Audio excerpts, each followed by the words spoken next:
একটু মাংস করছি, তাতে প্রথমে দিয়েছি তেল, গরম মশলা, গোটা গরম মশলা, আর দিয়েছি তেজপাতা, আর অল্প একটু চিনি দিয়েছি। টমেটো দিয়ে দিলাম। টমেটোটা একটু লাল লাল হয়ে গেলে মশলাতে লঙ্কার গুঁড়ো দিয়েছিলাম, তারপর আদা রসুন পেস্ট দিয়ে দিয়েছি, হলুদ দিয়েছি।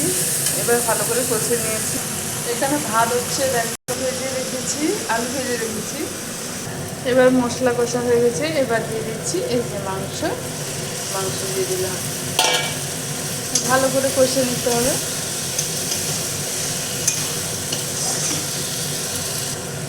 তোমরাও এরকম মাংস বাড়িতে ট্রাই করবে,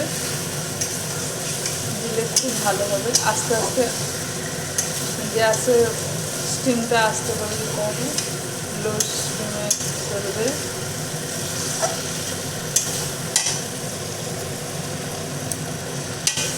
দিলে একটু ঢাকা মেরে দিবে, সুন্দরভাবে সেদ্ধ হয়ে যাবে, কষা কষা হবে, খুব দারুণ খেতে লাগবে। যদি ভালো লেগে থাকে অবশ্যই লাইক কমেন্ট শেয়ার করতে ভুলো না যেন। বন্ধুরা সবাই ভালো থেকো, সুস্থ থেকো।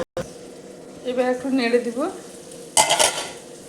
দিয়ে ভেজে রাখা আলু দিয়ে দিলাম।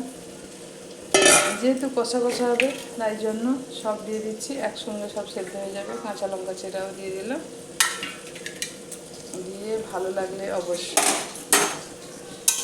কমেন্ট করে জানাবে কার কার ভালো লেগেছে। আমি এবার ঢাকা মেরে দেবো।